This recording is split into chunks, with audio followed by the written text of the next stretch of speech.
My name is William Tollett, and I'm from Harrison, Arkansas, where I've served as the Executive Director of Harrison House of Hope. Harrison House of Hope is a day center, so we work with homeless individuals that are on the streets.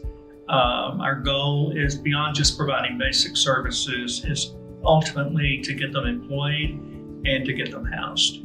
And so we have resources that we can help with their housing component of it. And then we also help to keep those that are in housing, if they're facing eviction, in their home, to where they're not on the streets again. And then we're going through the reestablishment of housing for them. My experience with True Charity started about a year ago this time. One of our board members came to us and said, William, you really need to read this information about True Charity. It's going to be a conference, it's going to be in Springfield.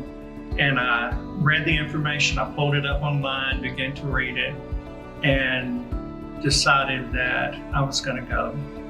And so I invited 2 board members to come with me. And we came, and we were all so impacted by the things that we had heard about, and were developing relationships with people, to the point that when I left and went home, I went to my leather easy chair and I sat down in it, and it was anything but easy, because I became so convicted that I had been doing my service in our community to the indigent, to the poor and disabled, with the wrong motivation. And I remember just weeping and crying out to the Lord and asking for forgiveness, and purposing that whatever time I had left to serve Him, that I wanted to do it with a different motivation, different purpose and significance. And I had been more concerned about the statistical numbers, that I could say, we served this many people and we spent this much money, instead of thinking in terms of long-term, how many lives were really changed? How many people saw their significance in gaining employment and working, and allowing it to build their self-esteem? And so no longer was it about just a number that I could report, but it was about a life that was totally changed as a result of that. And True Charity did that. I think the impact of True Charity in charitable work, as a result of experiencing the first seminar and now coming to the second one, has been that it's given me a totally different lens to look at charitable work.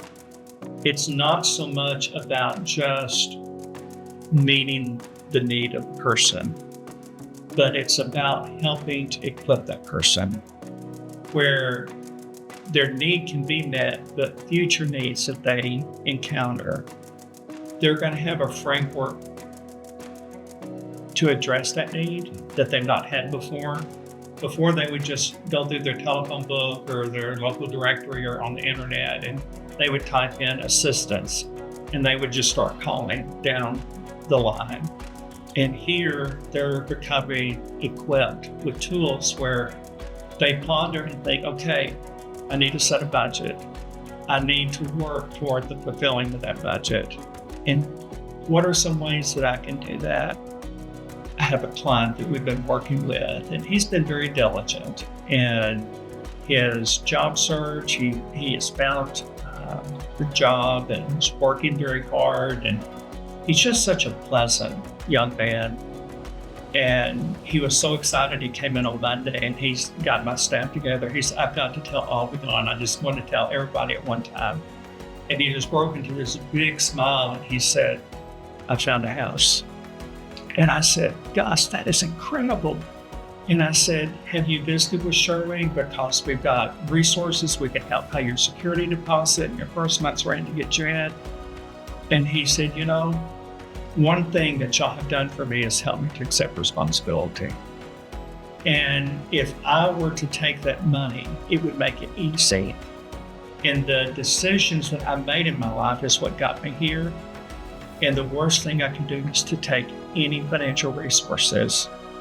I need to do this myself. I need to reestablish in my life a sense of purpose and significance.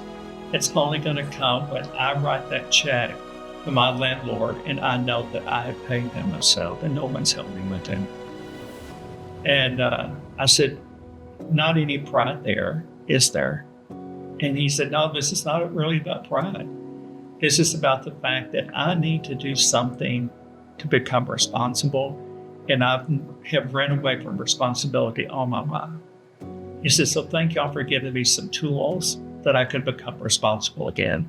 Gus saw it was important for him to address the areas of his life that really took him into homelessness.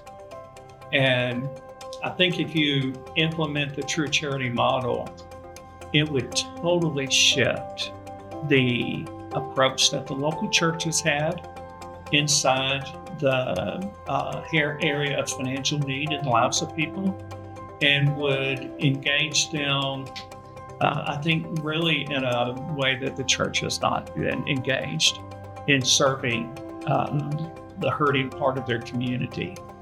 Having pastored for 30 years, and people would come in with a need, my immediate thought was, oh, I've heard this story before. And I was probably one of the most judgmental pastors in that regard in trying to help people. And I lacked the compassion to do it. And the thing that I find with true charity is it builds compassion, but it builds it from the perspective of how can I help this person fulfill the greatest need they have, and for them to accept the pride of doing it. And it would change the whole direction of charity. And it already has for us in what we do, how we raise our money. I'm much more transparent and build the need to be transparent, to say we are not wanting to use federal dollars. That's the easy part. Federal dollars is easy. That's why we like to use it. So it helps me to do what I do within our community without a sense of purpose. I think the tools that True Charity offers to me as a network member is really an incredible resource. The fact that I can pull it down and I can immediately make application of it. My social service director has a background in behavioral health, especially with defiant teenagers. And she was reading through some of the material and she said, I wish I had this 20 years ago when I was in the classroom. And she has taken those tools and now she's using them in her evaluation during intake and working with our clients. And it's really not just information, but it's information that has such strong application to it that when you walk away, you know you have a good tool to work with.